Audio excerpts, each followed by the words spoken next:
Welcome to the Fantasy Baseball Beat, part of the Pitcher List Podcast Network. Thank you so much for joining us. My name is Chris Torres. I'll be your host today. We've got a great show for you this evening. At least I think so. And I hope you agree. We've got probably our favorite guest that we've had on in our 50 or so episodes that we've done of this show. I think this will be his fourth time on with us and super excited to chat with him again. And that person is Jack Sommers of Sports Illustrated. He's going to be on today. He writes about the Diamondbacks for SI. And we'll be talking all things Diamondbacks. Obviously, they're in the news right now with the Corbin Burnes signing. So going to get his take on the fantasy ramifications of that move and much, much more. Mike, Dave, and I will also be continuing our ADP talk and each identifying several landmines or avoids that are currently going in the 100 to 200 range of ADP. But before we get to all of that, let me bring in my co-hosts, Mike Carter and Dave Funnell. I'm just going to get right to it, guys. And I want to know, Corbin Burnes right now is going in the third round of fantasy drafts. All right, it's still early, but I think he's probably going to settle in that range. And now that we know his team, I think we could be confident in where he'll be, when the major drafts kick off. So I'm going to start with you, Mike. Are you interested right now in Corbin Burnes in the third round? You know, we talked about this last time we were all on together about how I'm not going to be wishy-washy anymore, and I'm just going to tell you straight up what I'm thinking. I'm not going to hedge my bets. I'm not going to be looking for support or wringing my hands in the corner, clutching grandmother's pearls here. Yes, I'm very interested in Corbin Burnes. I don't know why you wouldn't be. I think this is a really good landing spot for him. I think he's going to be happier living in Arizona and being home near his kids. We'll see how that impacts him in real life. But I really like the team context for him. I think the Diamondbacks are a really interesting team to go to. And he projects as their ace. And granted, tough division. The NL West is not an easy place to pitch, but he's proven that he can pitch in tough divisions before. I anticipate that his ADP is actually going to go up. Okay, what about you, Dave?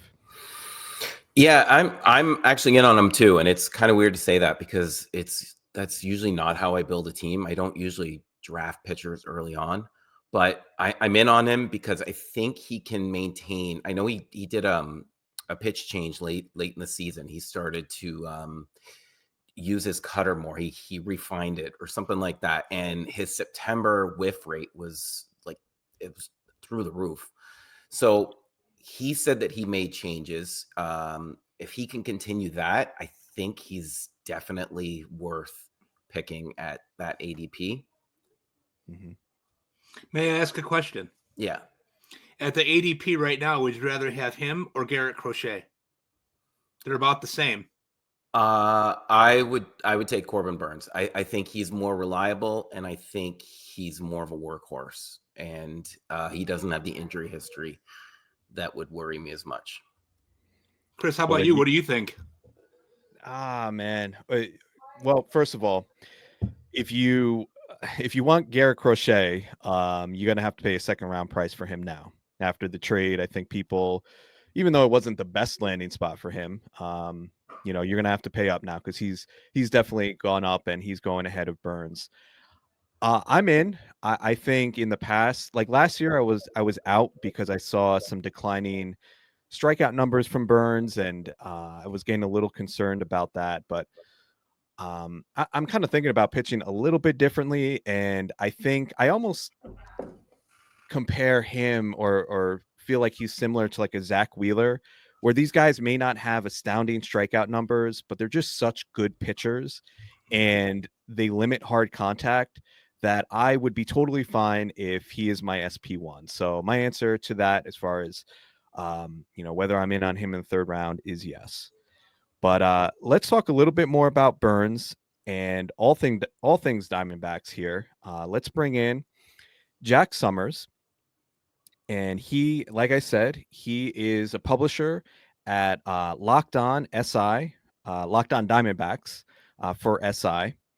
And he actually was he was a baseball operations department analyst for the Diamondbacks. So Given his experience as a writer and working for the organization, I feel like Jack has as good of knowledge of this team as anybody out there. And I always plug his work because I think the things he writes about and the things he covers I find just so insightful. And we've loved having him on because every time he brings the energy and he brings really good info. So you can follow him on Twitter at ShoeWizard59. And highly recommend that you go follow him. So Jack, welcome to the show. Thank you so much. You're always so gracious with your time. How are you doing today?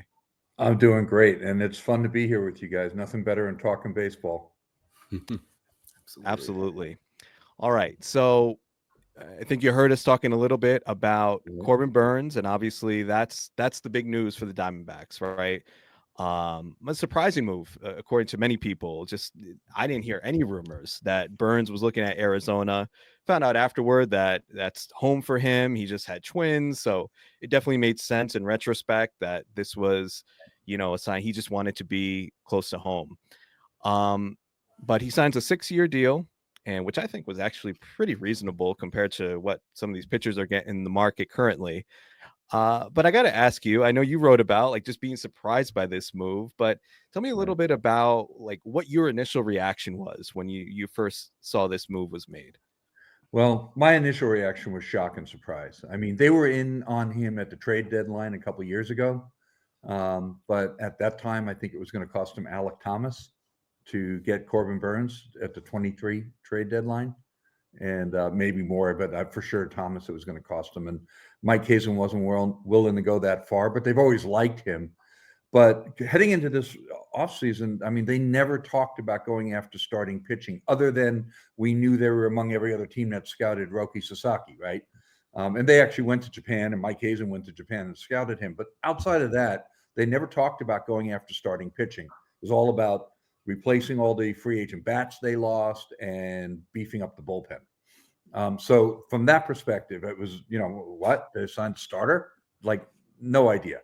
And the second thing was the finances. They were at a franchise record payroll last year, like around 177 million at the end of the day. It was 13th in Major League Baseball. And they're, they were tracking to match that this year. So I'm like, okay, how's that going to work? When they signed him, I was like, how are they going to pay all this money? Well, subsequently, some information came out. I think you guys were just talking about it. The fact that he approached them. He wanted to come to Arizona or pitch for Arizona. One of my writers works at a Chipotle part-time. And he said that Burnes came in one time and they were chatting and he was like, yeah, I'd love to pitch for Arizona. And I'd also heard that, he'd had conversations with other Arizona players. And man, I want to pitch for you guys. So he really wanted to pitch here for a long time. It wasn't just a one-off. I think they went out, got the best offers they could, compared them. And then they went to the Diamondbacks and said, hey, I really want to pitch for you. We'll do this. The terms that they ended up coming up with, they deferred $60 million of his deal. So of the $210 million, he gets $10 million signing bonus. He gets 20, and then 30 for each of the next 4 years if he doesn't opt out. But $10 million a year are deferred. Now deferrals, that $10 million that's deferred now has to be deposited in an escrow investment account on his that's there for him within July 1st of the following year.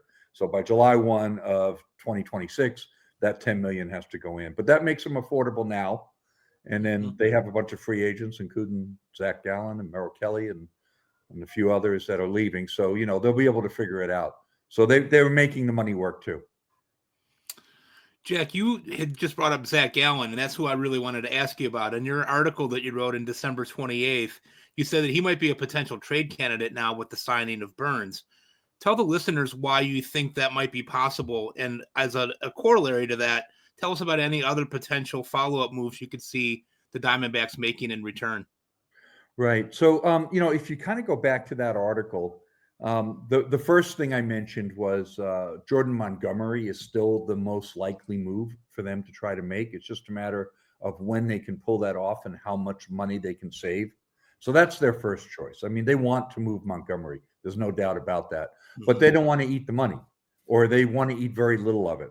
And so what they're doing is they're kind of hanging back, seeing how desperate teams get, maybe people that missed out on Burnes, somebody has a spring training injury or whatever, that might allow them to then offload Montgomery's contract at a higher rate, like 15 million or even 20 million of the 22.5 that he's owed.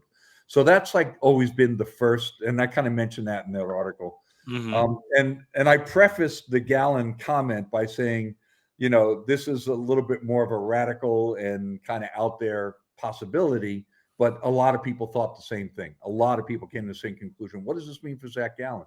So I entertained the possibility in the article, like, they could potentially trade him. Why would they do that? Well, he's a free agent. He's a Scott Boras client. I can absolutely confirm that he's looking to be a free agent. He's not looking to do an extension. So he's going to go to the highest bidder.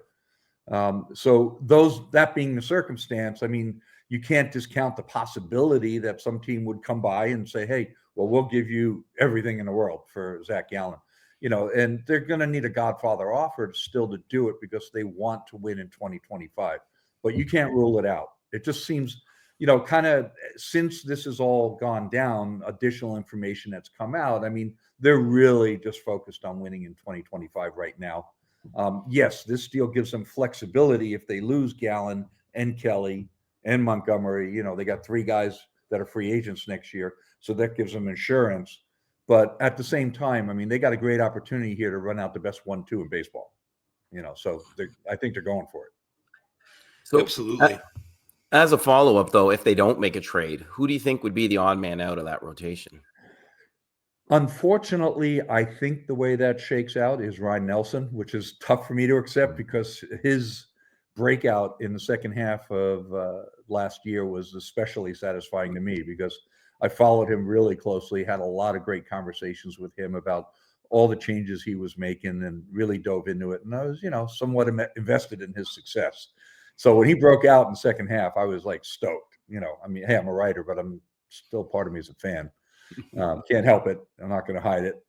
And but I'm a fan of the people, right? Like when you look at a guy and you see how hard they're working and he's just so open and humble and straightforward. He's a great guy. So I was really happy for his success.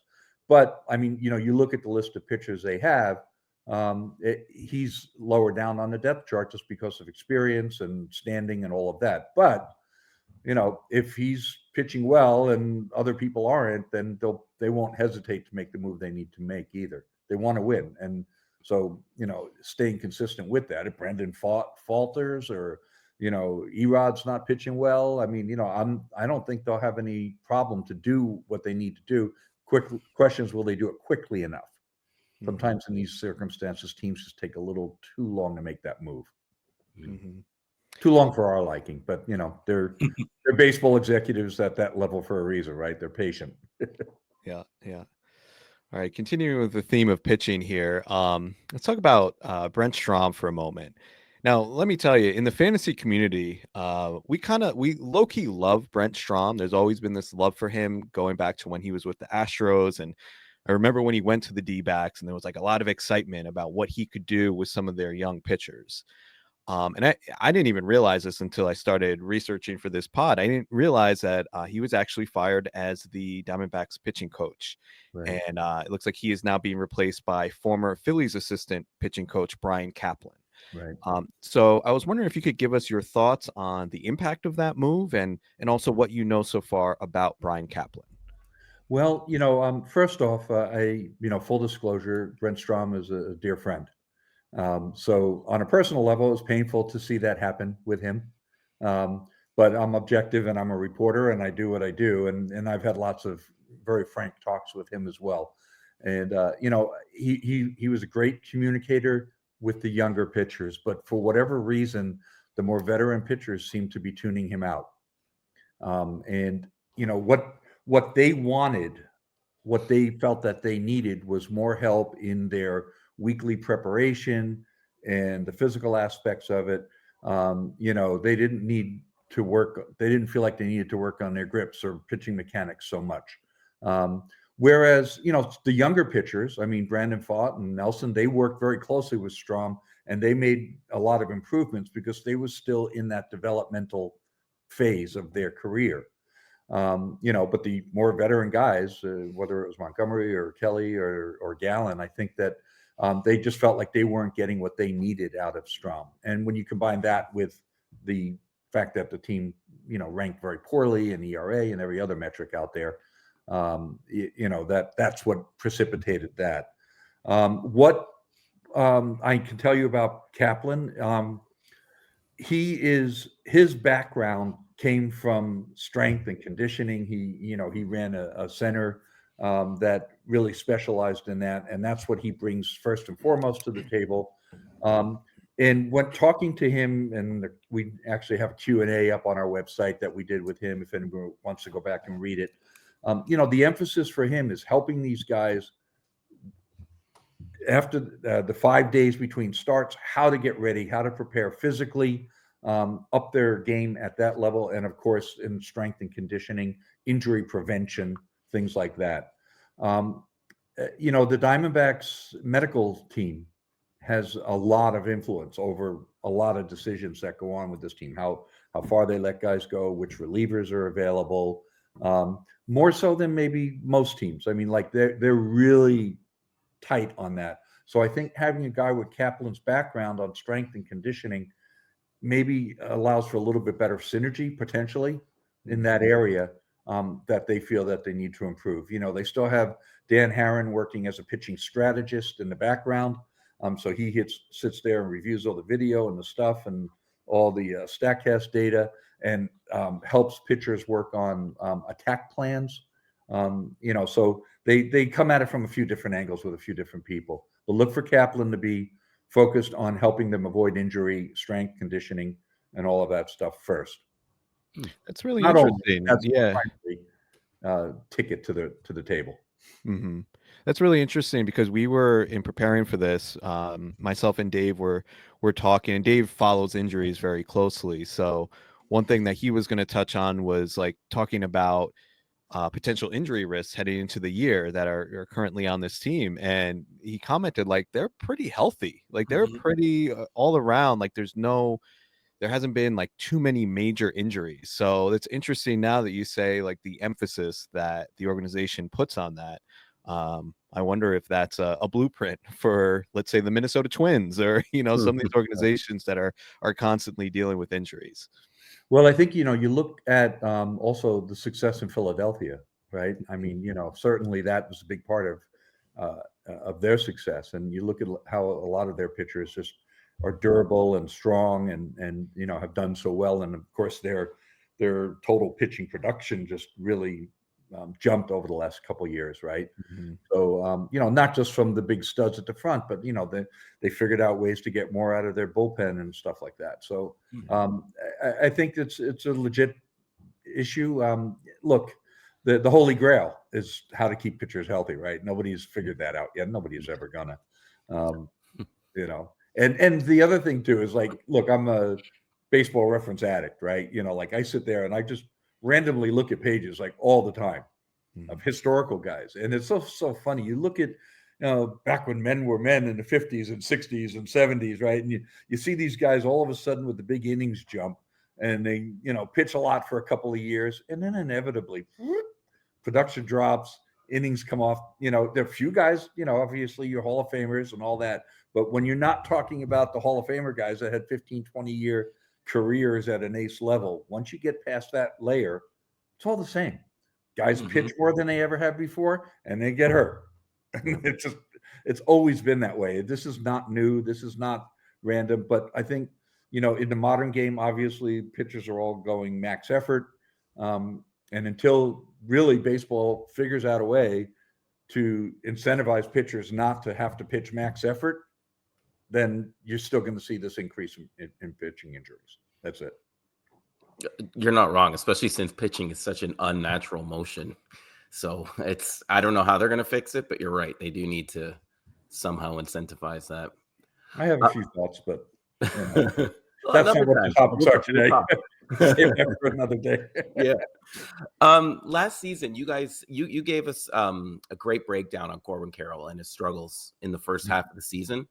And he went on to have a great second half, hitting 17 home runs with 17 steals. and it's landed him back in the first round of fantasy drafts. Would you bet on him carrying that strong second half into this year? Great question. It's funny. I went back and checked his game logs, and I went from game 90 onwards, right? Team game 90 onwards. And it was actually 2020, 20 homers, 20 steals from team game 90 on. He had a 258 average, 928 OPS. The thing with that, I mean, regression is a harsh mistress, right? He's not going to maintain that level over a full season. I think he very easily could do 20-40 again. We're going to talk about his stolen bases over under. When you look at his over and under performance in that first and second half, for example, he had a 387 WOBA, but he had a 356 X WOBA, right? So, 31 points of WOBA over performance. The slugging, his X slug was 474 versus an actual slug of 577. So his expected slugging was 100 points lower than his actual during that hot stretch. So I would not count on, a 35-40 homer pace from Carroll for a full season. But there's absolutely no reason he shouldn't be over 20 homers and at or above 40 steals. So I think he's a very solid bet for that. The caveat is always going to be with him is I'm always going to be a little nervous about that shoulder. I can't help it. It's like I've watched him grab that thing, but not last year. Were any of the difficulties last year ultimately tied to the shoulder? He always said no. He's the player. I have to believe him. So I might have been wrong about that, but I'm still always going to be a little nervous watching that aspect of it. He's still got that big follow through, and then it comes all the way back. His arm just comes all the way behind here holding that bat, and I was like, oh man, that looks like it hurts. Mm-hmm. So anyway, but I'd say stick with him. Definitely don't give up on Corbin Carroll and think that the second half was a fluke. I mean, if anything was a fluke, it was the first half. He's definitely a much better player than that. So look for 25 homers, look for 40 steals, maybe more. Hopefully he avoids injury and the long-term slump. I don't think he's going to dig into such a big hole again. All right. Well, that is good news. Thank you for that confirmation, Jack. I just took him in the first round of my most recent draft, so I'm hoping he carries that strong second half over. We are here with Jack Sommers of Sports Illustrated. We are going to take a quick commercial break, and we will be back with more Diamondbacks talk.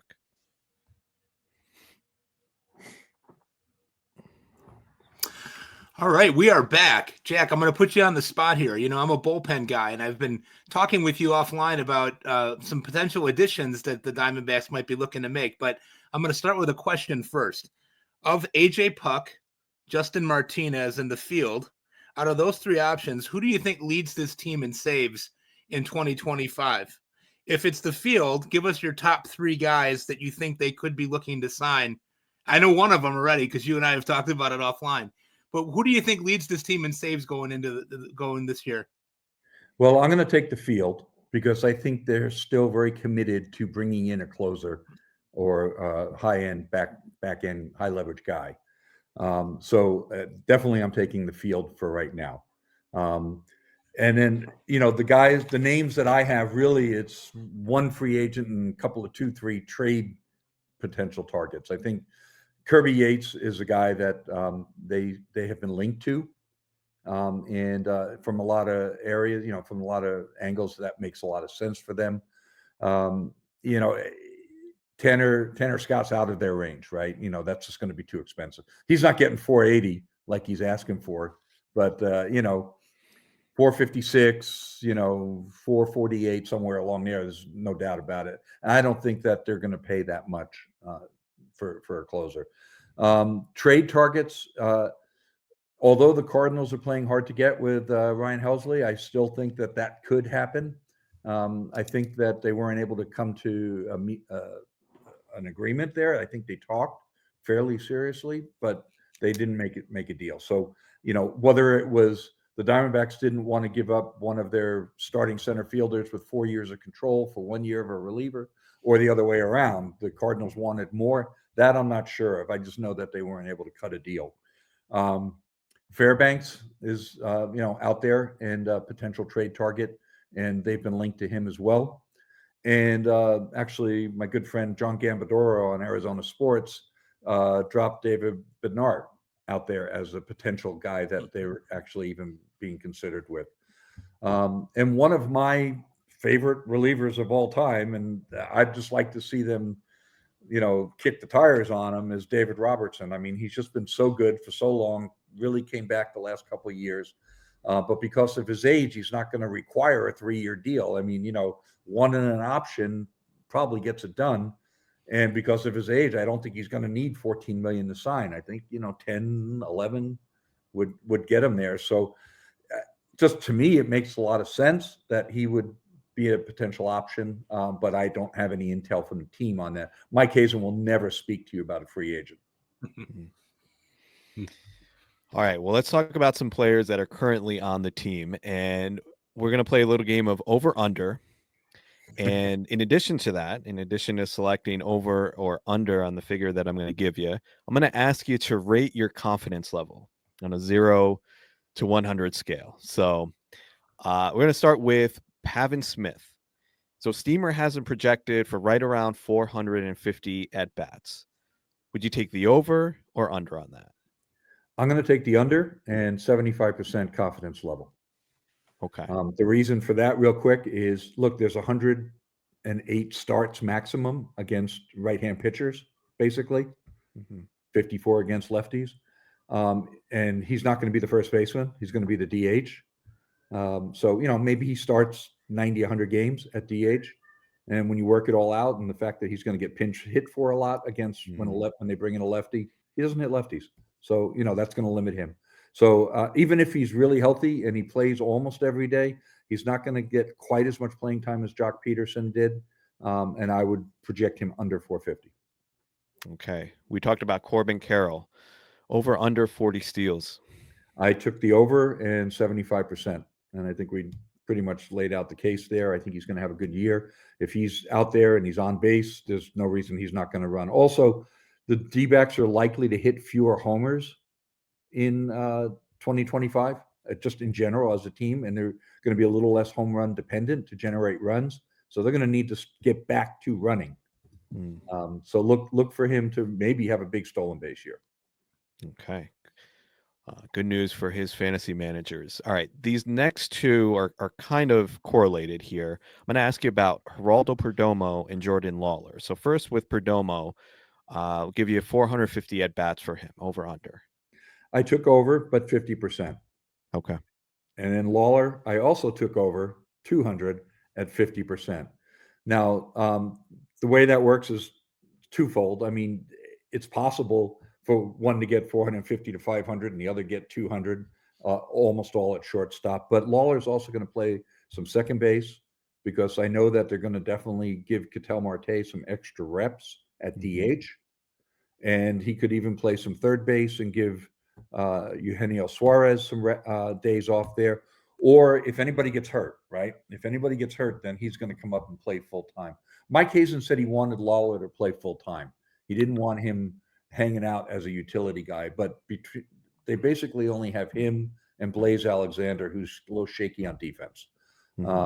Especially at shortstop. He's fine at second, but he was a little shaky at shortstop defense. So, they don't want Lawler hanging out as a utility player playing twice a week.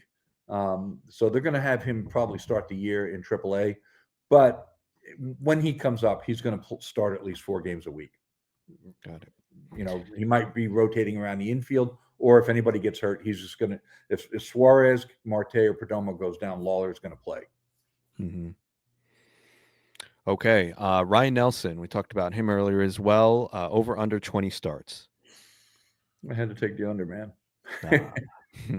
I had to take the under just because of this current situation, but I only put 25% confidence level in that because you never know with pitching, right? If something opens up, then it wouldn't be that hard for him to then get back into that 25, 30 start range.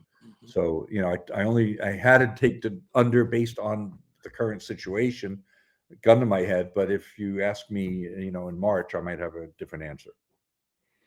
All right. And last one, Adrian Del Castillo, 250 at-bats. Under.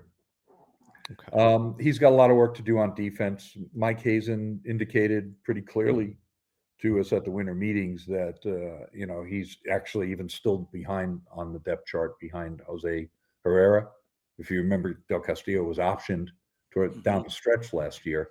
The defense needs a lot of work, and we also were asking him, "Are you considering using Del Castillo as a DH?" And he said no. He said he wouldn't rule it out. And it was funny in the way he answered. He says, "I mean, I can't say for sure we wouldn't have him come up and DH." So that was a tip off to me that he's definitely starting here in the minors, unless something happens in spring training with one of their catchers. And then he talked a lot about the defense, but they're not going to bring him up and slot him in the DH spot and let him occasionally catch. They're not there yet. They want to work on his defense. They want him to be able to catch, a third of the games, but he's not there yet defensively. That makes sense. Last year, Jack, when you were on with us, you gave us Del Castillo as a name to watch in the minor leagues, and that turned out to be a really prescient call on your part. This year, kind of moving forward, who would your pick be for a player who's currently in the minors that has a chance to make a significant impact on the D-backs at the major league level this year? Well, this is kind of a deep sleeper, but I'm going to go with Tim Tawapawa. They got a guy named Tim Tower, hit 31 home runs last year between AA and AAA. Sure, he's 26 years old. He's not a young guy, as your typical prospect, and he was in great offensive environments. So you always discount those numbers. But he's a right-handed hitter that can play all around the diamond. He can play first, he can play second, he can play corner outfield, he can even play some third base. He's right-handed. They may end up needing another right-handed bat. I mean, it looks like Randall Grichuk's not coming back. We don't know yet who they might bring in. So I would keep an eye on him. I think he's got pretty legitimate power. And so if he gets a couple hundred at-bats, I can see a guy like that coming up and getting a couple hundred at-bats and hitting 10 a dozen homers.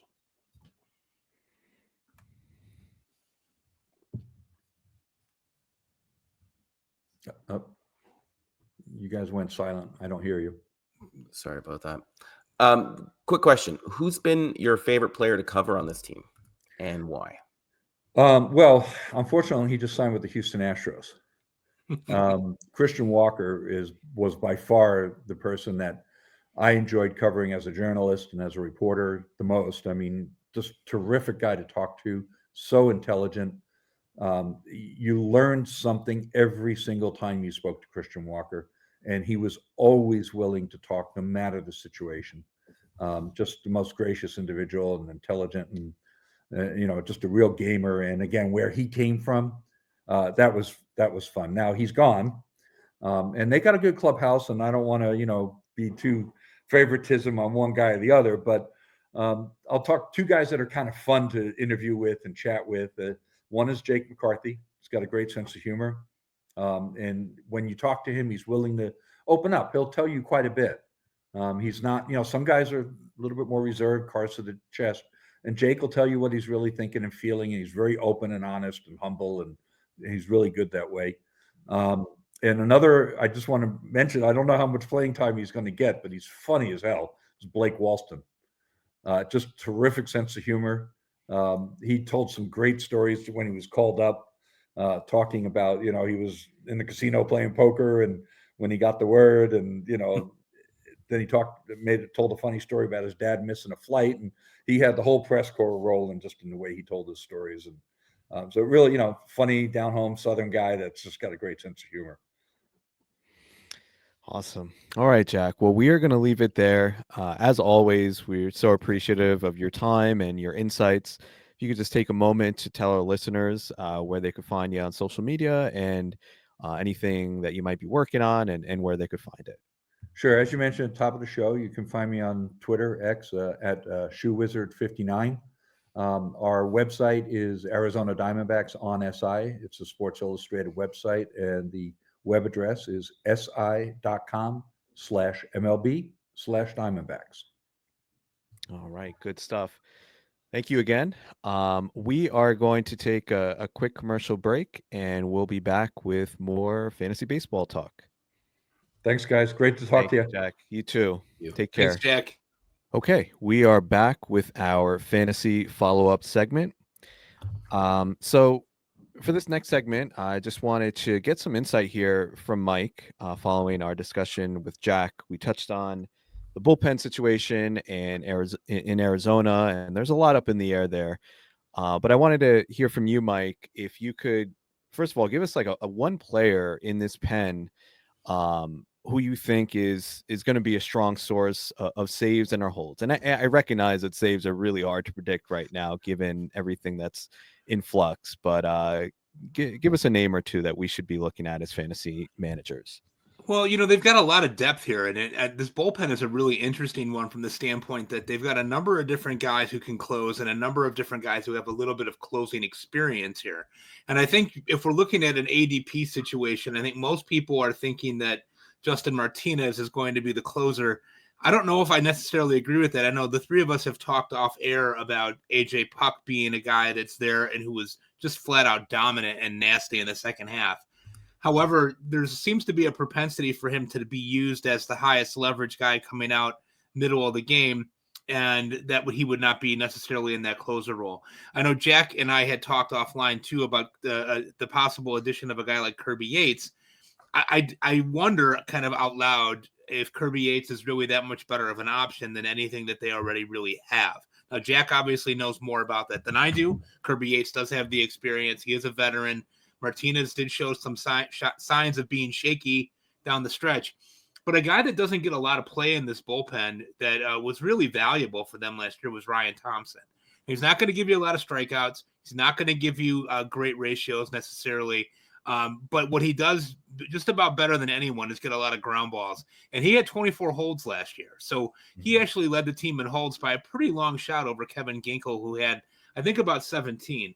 And Ginkel's always been a guy that they've talked about too in that bullpen in terms of, is he could be a closer. Well, it didn't go so well when they tried it a couple of years ago. So they've got a lot of depth in this bullpen. It's going to be really interesting to see how it shakes out. Obviously, if they get Kirby Yates and that bumps Martinez and Puck down a little bit, I think that they would be great candidates for holds.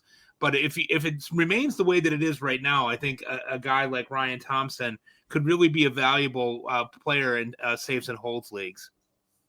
Okay. Yeah, we got to give some love to the people playing in holds leagues. I don't personally play in any of those, but I know many do. So I want to give a shout out to somebody maybe of value there. So Ryan Thompson, and I assume if they bring in a closer, AJ Puck and Justin Martinez are also, like that's going to be a pretty strong bullpen overall. Yeah, I would think so. And I think that I really like what they've done there in regards to trying to combat the higher market, big spending, evil Dodgers and Padres and things like that. They've got some guys that can get people out in key situations late. There's no doubt about it. Mm-hmm. All right. So we are going to transition now away from the Diamondbacks and discuss some fantasy baseball ADP more generally here. So last episode, we went through the top 100 picks currently going in ADP, and this was ADP according to the NFBC website. We each picked a couple players that we thought were landmines or avoids in that range. So I wanted to continue that today and go from picks 100 to 200 and have each of us identify two players that we are completely avoiding, that we're just writing off our list. So I'm going to start with Dave. If you could give me your two players and give me your reason why. Yeah, my two players. Well, first one, it's Zach Neto right now. He had the off-season shoulder surgery, but we don't know what it was. We don't know what the procedure was, and they were very vague on the amount of time that he would miss. They said he would miss time, but they didn't really say what it was, the timeline or anything. So the amount of it was frustrating about how vague things are with them and what they were saying and what they weren't saying. Depending on the severity, it could take up to 6 months on average for players to return, even to just get back to live batting practice. So 6 months, that takes us to May, and that's assuming that there are no setbacks. So before I'm willing to invest in him, I would need to know. I would need to know a lot more. Mm-hmm. Seems like a lot of people are just, like they don't want him to fall too far. It's Zach Neto. Like I did a draft, as sick as this is, I did a draft in October, and I took him, I think around like pick 60. So I think people are looking at it. It's like, you can't, it feels like a value where you're getting him currently around pick 200. But yeah, I agree with you that shoulder, any shoulder issue, I feel like for a hitter or a pitcher really, is really scary. And without having that definitive timeline, it's tough for me to take him there. Yeah. And if you do, you got to have a backup, just to like a good backup, someone who wouldn't necessarily be just a middle infielder. Yep. And my other one is Brian Wu. Woo. Woo, indeed. He had forearm and elbow inflammation last year, and he had MRIs, and every time they said there was no damage noticed, but they used him so cautiously last season. He only pitched more than 90 pitches or more 3 times, 80 pitchers or more 7. And I honestly don't know how he stayed healthy all season. I personally last season, once I saw these injuries, I traded him away. And this was even in a dynasty league because I thought he would be injured. And right now he's got an ADP of 137. If there's no IL, I'm not drafting him at all because I think once he does get injured, it's going to be for an extended amount of time. In keeper leagues, I would take him at a reduced cost, but I'm not paying for what he did last year because I don't think he's going to be able to do it this year. Okay, so Dave's 2 picks are Zach Neto and Brian Wu. Let's move on to you, Mike. Who are you avoiding in this ADP range? Yeah, I had about 6 or 8 guys, and it was pretty easy to kind of go through that and look at it and say, the new Mike Carter is definitive, and my first definitive take on this is avoid Alexis Diaz in any league possible. Steamer is still giving him 29 saves for next year, for this coming season, I should say. I don't know if that's really going to happen or not. There's been a lot of trade rumors about Diaz, but what I don't like, you get saves, but they're what my old friend Michael Simeone would refer to as painful saves. You're going to have an ERA over 4. You're going to have a K- walk rate that's going to be really detrimental to what you're trying to do. And you're not going to get a lot of strikeouts. He averages about a strikeout an inning. And for an ace reliever, I'm looking for a little bit more than that. So even if I were to get him in a situation where I'd be looking at him as my number 2 guy, I'm really not interested in this point, unless he made some serious changes, which I don't think he's going to do. And my other one, and this one pains me to say because I love him as a player, I think it's another one of those situations where he's a better player in real life than he is in our fantasy game, and that's Bryce Terang. Bryce Terang has really got a lot of helium going for him. He's really kind of, to me, it's a great glove, but we don't get any points for that in our leagues last we checked. He's a one-trick pony. He got a lot of stolen bases last year. 50 stolen bases is nothing to turn your nose up at. But he also had a great start to the season and then really scuffled the rest of the way. Mm-hmm. I liked him because he had the bonus eligibility of shortstop as well. He's probably going to play quite a bit more this year in terms of playing shortstop. They've talked a little bit in Milwaukee about how they're going to play that. They got a bunch of different guys. But here's the issue. He can't hit lefties. And so like Jack was saying before, there's probably going to be 50-some games where he's sitting or where they go to a different way. They've got Joey Ortiz. They've got Caleb Durbin now. They got from the Yankees. They also have Andrew Monasterio, who's a bench guy. They've got a lot of mouths to feed there, and I just wonder if we're going to see a downturn in that, because even if he goes down to 30 stolen bases with a 250 batting average, he's just really not helping you all that much at this point, I don't think. No. All right, so Bryce Terang and Alexis Diaz. I'm just going to piggyback off what you said about Diaz. I just looked him up because honestly, I haven't even looked at his stats. Like whenever I've been on the clock and Alexis Diaz has been there, I just don't even look at him. It's just not even a consideration. I haven't done like a deep dive on his stats, and they are horrid. Like they're worse than I even realized. How did this guy keep his job all year? He had a 22.7% K rate, and a 12.8% walk rate. Right. So I'm not the best at math, but that comes out to 9.9% K minus walk, which is just terrible for any major league pitcher. Just 4.48 Sierra. Like, this is not a closer. No. And I think now you have a different manager in there with Francona coming in. I just can't imagine he's long for this job. While I have you on this topic, Mike, who do you like in that bullpen? Because it just feels like there's no one looking at ADP. There's really no one that people are really speculating on that are going to take that job. I know Santillan is getting some helium now. He kind of feels like the best option, but obviously he's never done it. I mean, do you think they sign somebody? Do you think one of these other guys in the pen get a shot? What are your thoughts? Yeah, I go back to the conversations that I've had with you guys offline, and also I've talked about it with Eno a couple times in passing and brought it up with Rick Graham at our presentation in Arizona. I can't understand why Graham Ashcraft never gets a chance at this job. I mean, I think he's a relief pitcher in training. I think he would really fit well there. I do agree with your take on the idea that they could look to sign someone if they do trade Diaz. I mean, I think if they start the season with him as closer, it won't be long before Terry Francona is looking for another option. I would say Terry Francona would be pulling out his hair, but he doesn't have any. So I don't think that that's going to be an issue for him there. But I wonder about, I do wonder about Graham Ashcraft kind of getting a chance there. Another guy that they've been really high on in the minors has been Chase Petty, and there's been talk about him going to the bullpen too. But they're still looking at him as a starter at this point, and you don't draft a guy well, they didn't draft him, Minnesota did, but you don't draft a guy in the first round to turn him into a closer usually. Based on what we have here, when we look at what's available on Roster Resource, there's really no names that really turn you on and say, "Ooh, boy, that's really sexy." You usually get turned on when you look at Roster Resource. No, well, not when I look at the White Sox. Oh yeah. If we're being honest, but no, I do find it interesting to see how they kind of slot people and what they're thinking. I mean, obviously Emilio Pagan has experience closing, but it wasn't really a great experience.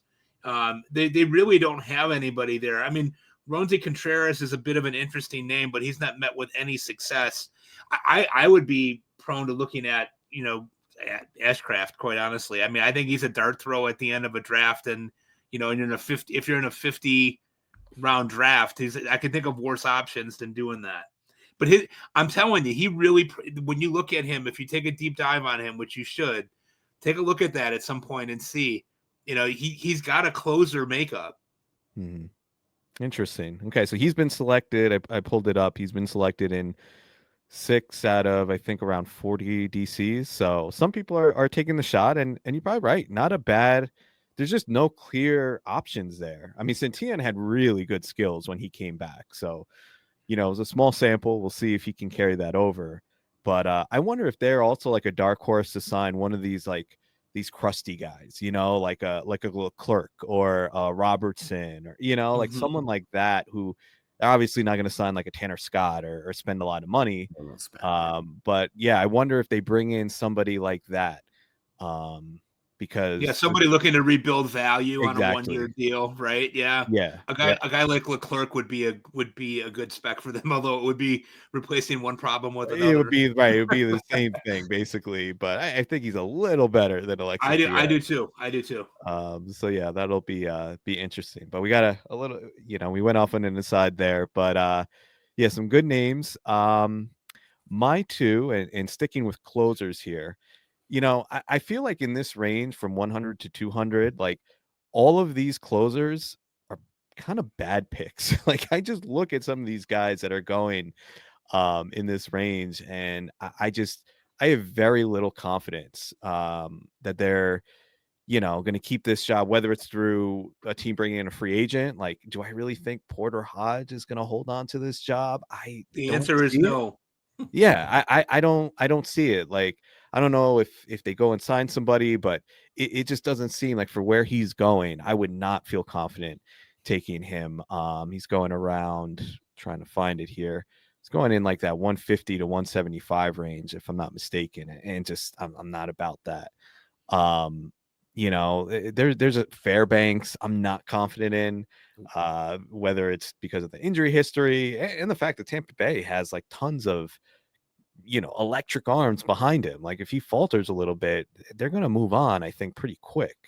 So I just feel like the whole closer market, it is what it is, right? Like I don't think like it's not a rational market, just because of the way the position is. There's so few guys that have lockdown roles. So I guess you're just gonna. It's the nature of the market that you're gonna have some really like not strong names going in this range because somebody has to go there. Like you have to speculate on somebody. So right. But the one that I like the least is probably I don't know worse than Fairbanks, but the one I wrote down here was Ben Joyce. I think he's getting a lot of love. I mean, you see the stuff, you see how hard he throws. What do you throw? 105 miles an hour, something ridiculous. But I think people are a little bit enamored with that and they're not fully understanding the context of the situation. And the context is he has Ron Washington as his manager. And we saw it last year. We thought that he was going to get the role in the second half. And I know he got some saves at the end, but it's not like they just said, here, just go run with the job. Like there were I don't even know who they had, like other guys that were getting saves. And I just don't, I think people are a little overconfident that that's going to be the case, that he's just going to get the job to start the year. And even though he has electric stuff and he throws really hard, I mean, the strikeout numbers aren't really what you would expect, right? He has a 23 or last year in 34 innings, he had a 23% K rate to go along with a 10% walk rate, which is, not great. Good ground ball percentage and, very good quality of contact. But I don't know. I'm not super confident that he is going to be given that job. And if he is, if he's going to be able to hold it. So, but yeah, in general, I think the closer market is just kind of wild in this range. And it reinforces for me, I kind of want to get my closers early, at least one, right? Like at least get one. I'm finding these 15 teamers, you kind of have to get one in that round 3 to round 4 range, like a Hader, Diaz, Miller, Helsley, even like I feel like once you get past like Felix Bautista, who personally I'm not even a huge fan of myself because of him missing the whole year with injury. That's another story. But I feel like you have to get one there at least, or else you're gonna be in a tough spot and picking from some not so great options. Yeah, for sure. I think you have to pick at least one, and I'm contemplating. I'll say it out loud. I'm contemplating doing 2 pretty quickly. Even though I know that I'll suffer in other places, just so I don't have to worry about it. Because people say you can get saves on the waiver wire, and I just want to ask them where. That wasn't really the case. Yeah. In a lot of the leagues that we play in, the really competitive leagues, those guys are snapped up a week before they get a job, or maybe even 2 weeks, or they get drafted, and people just take them as leverage guys to have on their bench. You're not going to be able to find out. I agree with you on both Fairbanks and Joyce for what it's worth. Fairbanks is now like the 3rd highest paid player on the Rays. There's no way that's going to stand. I mean, they're going to pay $3.5 million to a closer. They're not going to. Right. And the skills are degrading. I don't trust him outdoors either. Yeah.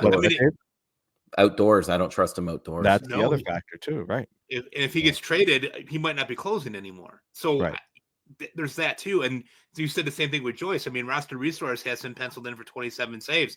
I don't know. I just don't see it. I mean, they also have Robert Stevenson lurking, who had the surgery last April. So he's not going to be ready to start the year, but he's going to be ready at some point, and they paid him a ton of money. So we'll have to see how that works out. And I don't think Joyce can stay on the field either. Right. There's that. There's the injury piece. Yeah. There's just so many ways with these guys like that it could go wrong. And I still feel like in this range, there's a lot of really good players, right? Still a lot of good starters, everyday players, everyday hitters. Like I really think, you're putting yourself into a tough spot if you miss on 1 or 2 of these guys. Yeah. The other player, I already gave you 2, but I want to name one other player that stuck out to me, and that's Luis Gil. Just looking at Gil's skills here, I know he got off to a great start, and he ended up winning Rookie of the Year, which I'm not sure that was really warranted, but he had 15 wins, which makes things seem a lot nicer. But if you look under the hood, we're still looking at a 12% walk rate for Heel over the full season. And that was really the big thing with him. Did he have the command, the control to be a starter? And a 12% walk rate, over a full year, that makes you pretty borderline. Even if you are getting, even if you have a 27% K rate, you're walking a very thin line there. So also factor in, he had a 237 batting average on balls in play. We know that league average is around 300. Now, some guys can just, they run lower BABIPs, and I'm not sure that Luis Heel has demonstrated he is that type of pitcher. So yeah, I mean, it's nothing in quality of contact that he gives up that indicates he should be running that low of a BABIP. So I think if you see some regression with that, and the walk rate stays in the same range, I think you could see Heel out of the rotation at some point this year, which makes me upset because supposedly the Yankees didn't trade for Kyle Tucker because the Astros wanted Luis Heel, which is an egregious error, in my opinion. I know they didn't want to get burned like they did with Michael King, but anybody who understands the most basic things about baseball analytics could look under the hood and say Michael King has much better skills than Luis Heel. But I don't know if the Yankees are quite advanced enough to make that determination. And just one quick thing note on the batting average and balls in play. I mean, honestly, like when you look at something like that, I feel like we are so advanced now in our understanding of pitching and the different metrics that we have, and we get so in the weeds with it. And sometimes I just like to zoom out, and I think batting average and balls in play, we've been using it for a long time now. And I think people kind of just like overlook it. It's like old news. But I think just being simple and looking at something like that can get you most of the way there, right? Like if I see a player that has that low of a BABIP, I'm pretty much, and they're going this high, I'm kind of crossing them off. Like I don't want, because that regression will come, right? And think about it like baseball, like every little thing in a game matters, right? Like if you're watching a game and there's a pitch that should have been called a strike that's called a ball, you'll think about how that changes the at bat, right? Like innings, at bats, innings, they change on those little things. So think about it like when a ball falls in that, or a ball finds a fielder's glove when maybe, it should have fallen in for a hit. Like those just change, like that little thing changing changes the whole inning, can change the whole game. And, change your final stat line, which has a huge impact on your final season ERA, right? Like pitchers only get 25 to 30 starts. So I just want to bring that up to make a bigger point about sometimes we just need to kind of keep things simple, right? And not get too far in the weeds, which I think sometimes we do a little too often nowadays. So I will get off my soapbox. We got to take a quick commercial break, and we will be back with some more fantasy baseball talk. All right, we are back. So I'm going to kick this over to Dave because there were a few names going in this 100 to 200 range that I thought were interesting. And given the way Dave follows injuries, I wanted to get his take on where these players are at in their recovery and what he thinks about their current cost. So I've got three names here. I've got Shane McClanahan, Robbie Ray, and Spencer Strider. So Dave, tell us about these guys and what your thoughts are and whether you're interested in them at their current prices. Yeah, these are three pretty big names that a couple of years ago wouldn't be in this range, but for different reasons, here we are. Shane McClanahan, right now, he's around pick 100, 103 or something like that.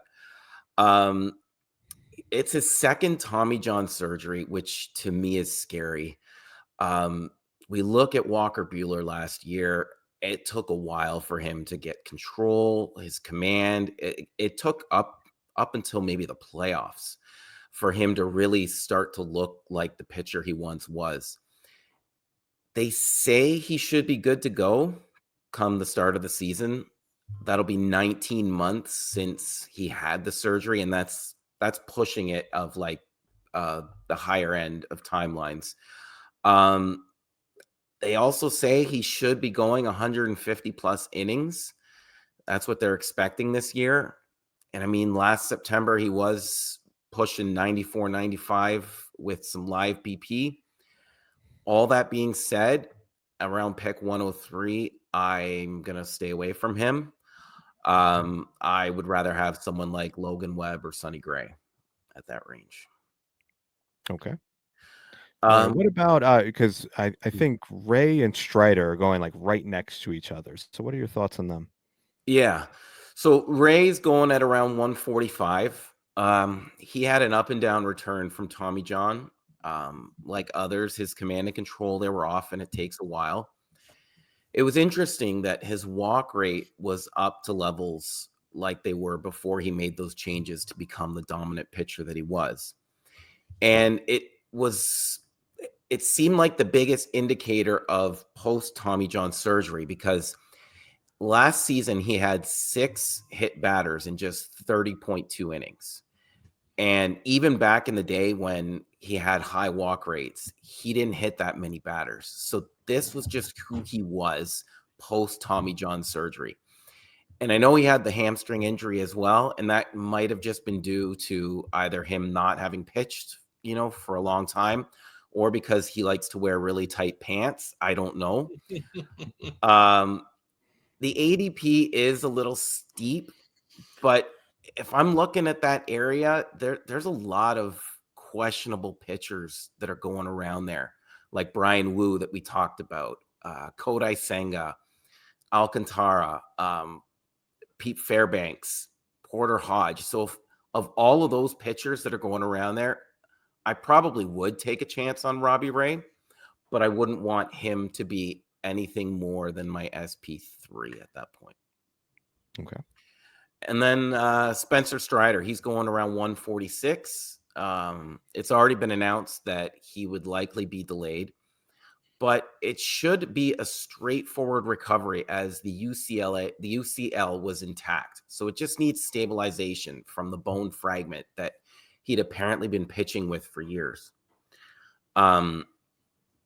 He anticipates that he'll be facing live hitters by the end of February.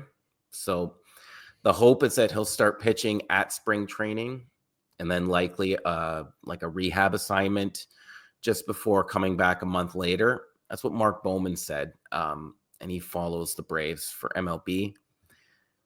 The goal for them is to have him healthy for October. So they will be slowly bringing him back. All that being said, I would take him around this time. But again, he would have to be my SP3. I think the upside is there to be your SP2. Okay. Yeah. All right. Thanks for your thoughts on those players, Dave. We are going to transition away from baseball talk and go to our final segment, which we do every episode, which is our mental health minute. So for those of you who are listening for the first time, this is a segment where Mike, Dave, and I each talk about things that we're currently doing or just suggest strategies to help maintain overall wellness. And this can be physical wellness. This could be mental wellness, because, this is an issue that a lot of us don't talk about, especially men. So we like to, to discuss it here on the show. So I'm going to start with you, Mike. Tell us what you are doing to maintain your wellness right now.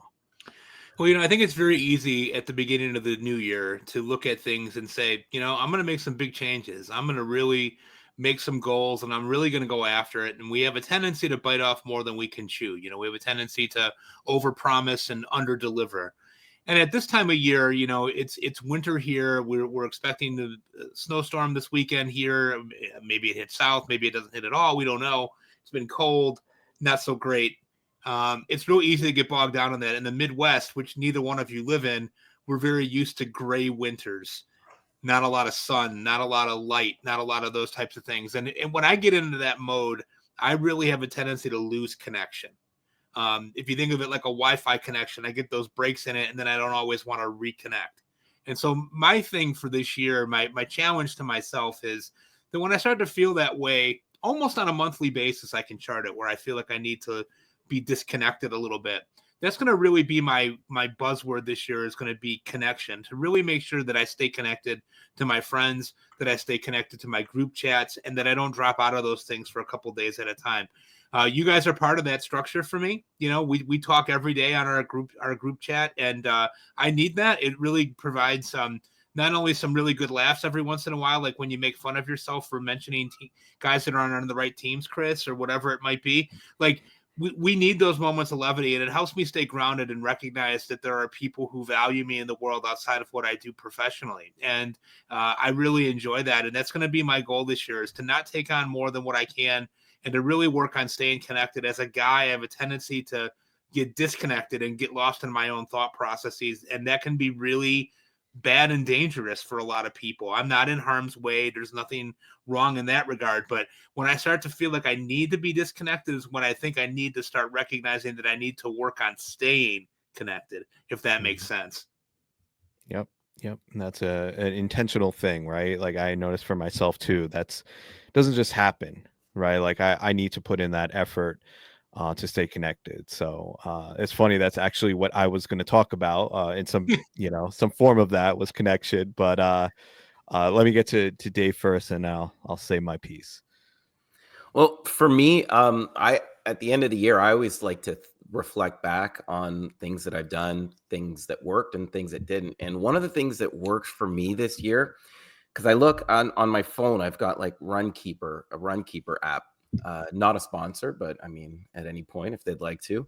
But it summarizes what I've done for the year. And it said that on average, I took 12,664 steps a day, which I was blown away. I didn't think I did, but I know that every day I like to go for at least one walk just to clear my mind, or just to, change what's going on in my life. And, I listen to podcasts all the time. So I think what I'm going to continue doing, because it helps me mentally and it helps me physically, is just continue to walk, rain or shine, snow or whatever it is. And just, for me, knock on wood, it's working. So I'm going to keep it going. Love it. Keep moving. All right. So like I said, part of what I wanted to talk about today was connection, and how that came up. I was thinking today, just kind of reflecting on things before the kids woke up, and when I have a moment to think, and I was kind of checking in with myself, and I'm like, things are going pretty well. If I take a step back, like I feel like I'm in a pretty good place mentally. And I was like, well, why is that? Am I doing something differently? Is my situation just different? Part of it is my situation's a little different. Like my kids are finally, both out of, are both, they can wipe their own butts. That's it's always like a nice. That's huge. That's a really nice milestone to reach. Game changer. Yeah, the only butt I have to wipe is my own these days, and you don't do it that well. We know. I don't do it well, but it's it frees up time. So I feel like my kids becoming independent. I'm just kind of, me and my wife are getting into like a new phase. So that's part of it. But I also was thinking about just feeling more connected than I have in a long time. And honestly, part of it, I've spoken about it before, is being part of this fantasy baseball community. It really has added a lot of value to my life, being connected with you guys and forming relationships. And, my friend Nathan, who I talk to almost every day, we share teams together, and, just talking to people on Twitter. It's not the same as like face-to-face, friendships, but it's still, it definitely adds value. So feeling connected in that way. I also, my wife and I moved to this town here in New York. It's a small town, and where everybody kind of knows each other, and it's just a really nice place to live, like where there's a really nice sense of community, and people are just like, down to earth and support each other. And I was really reflecting on that. Like I'm really blessed to live in an area where I feel this sense of connection, because I know that's not the case everywhere. So like just recognizing like that I have more connection in my life. I think, that was just kind of like, I really thought about that. I'm like, that really is such a key for me. And I think for all of us, I mentioned many times my work as a therapist, and that's usually one of the first things that I look at when a client first comes to me. This is kind of like my theory of psychology that I think I may have mentioned on this show before, but like the two things that I look at, like when someone is struggling mentally, emotionally, I like to look at number one, where is their sense of connection? Are they feeling isolated? Are their relationships not going well? And kind of looking at that, and also their sense of purpose, which, that's a conversation for another day. But, I feel like a lot of people are kind of just like walking around and they're not, either they don't know what their purpose is, like they don't know like how to figure that out, or they know what it is, but they're just not living. They're just not making choices every day that are in line with their purpose and their values. Right. So like looking at those two things, I feel like at least one of them, if somebody's struggling, usually it's one of those boxes that's not checked, and often it's both. So yeah, I think I guess my message is just really pay attention to that. To pay attention, we're talking about connection here specifically. Like just really pay attention to where that sense of being connected is, and if it's not being fulfilled, really making an intentional effort to do that. Maybe it is, talking to more people on social media. Not the same as in person, like I said, but I think there is value. Like if you find like-minded people, there can be value in seeking out those types of relationships, or whether it's in your community or a hobby or at work or a religious community, whatever it is, putting in that effort to make sure you're checking that box. Because I think sometimes we lose sight of that. So that is that's my last word, I guess. But we're going to leave it there. We'll be back in 2 weeks with our next episode that we'll be recording on the 16th of January. We're going to have Jalen Thompson, who writes about the Kansas City Royals. We've had him on before. He's a fantastic guest. So we're looking forward to that conversation. I meant to plug this earlier, but I'm going to say it now. I do encourage you to follow us on Twitter. We do have a Twitter account. It's at fantasy, the letter B, beat. We would appreciate if you give us a follow there. We try to post frequently with different beat writer articles. We'll post clips from the show, tell you when we're going to be dropping new episodes. So, encourage you to follow us there. But anyway, that is all for today. For Dave Funnell, for Mike Carter, I'm Chris Torres. Thank you so much for listening to the Fantasy Baseball Beat.